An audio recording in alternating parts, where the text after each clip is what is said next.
Welcome to the world of Mortalazur. It is a realm where conflict is as relentless as the tide, ceaselessly washing over the continents in a wave of blood and steel. Since the very dawn of time, these lands have been the stage of an eternal dance of power and destruction. Brief moments of truce, they are but fleeting shadows winking in and out of existence, hardly noticeable in the unending stream of chaos. Right now, we are caught within one of those ephemeral blinks, a fragile silence that hangs in the balance, as delicate as a spider's web. It's a moment of uneasy peace, a quiet interlude in the relentless concerto of battle, and a breath held in the throat of a world that has tasted the bitterness of war far too many times. But do not be fooled. This peace is transient, as ephemeral as morning dew under the rising sun. Even now, as we find ourselves in this moment of respite, the echo of war drums haunts the edges of our consciousness, their rhythm ever persistent, a haunting symphony that the land of Mortalazur knows all too well.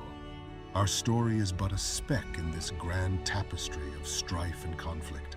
It unfolds amidst a world balancing on the knife edge of change, teetering between the comfort of the known past and the uncertainty of a future that threatens to unravel the fragile thread of peace. This, my friends, is the stage on which our story unfolds.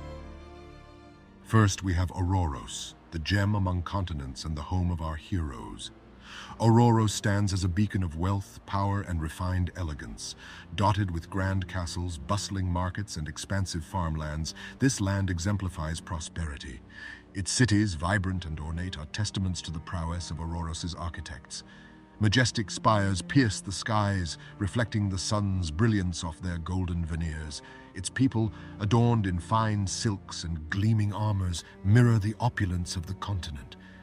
However, Auroros' power doesn't solely lie in its wealth. It boasts a mighty military and a political influence that reaches far beyond its borders, making it a formidable force across the entirety of Mortalazur. Zephyria, an enigma shrouded in sand. It is a dichotomy of desolation and vitality. On the surface, it is a land of endless dunes, harsh sunlight, and relentless winds that shape its golden landscape. But beneath this veneer of desolation lies a world teeming with life. Zephyria's underground metropolises are a marvel of engineering and adaptability. Sprawling cities stretch out beneath the sand, illuminated by luminescent fungi and crystals, bustling with inhabitants who've learned to master the art of subterranean survival. To outsiders, Zephyria may seem inhospitable, yet its underground kingdoms have stood as a formidable bastion against all attempts of conquest, showcasing its incredible resilience. Yes, that brings us to the twins, North Veridia and South Veridia. Torn apart by a blood feud, the once united continent now stands divided.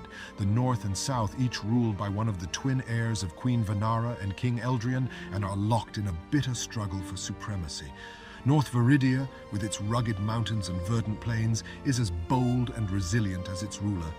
In contrast, South Veridia, with its tranquil lakes and sprawling forests, mirrors the grace and cunning of its monarch.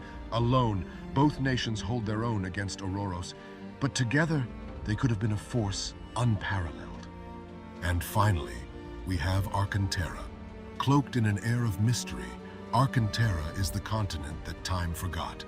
To the common folk, it's a land of legends, of stories whispered by the fireside, of floating cities that touch the clouds. No outsider can claim to have set foot in Arcanterra, and no inhabitant has ever left its shores. Isolated from the rest of Mortalazur by an invisible wall of secrecy, Arcanterra continues its silent existence. Its floating cities are occasionally spotted by airships on the northern sea or from the farthest islands in the northeast. What lies within remains unknown, a mystery that tantalizes and terrifies in equal measures.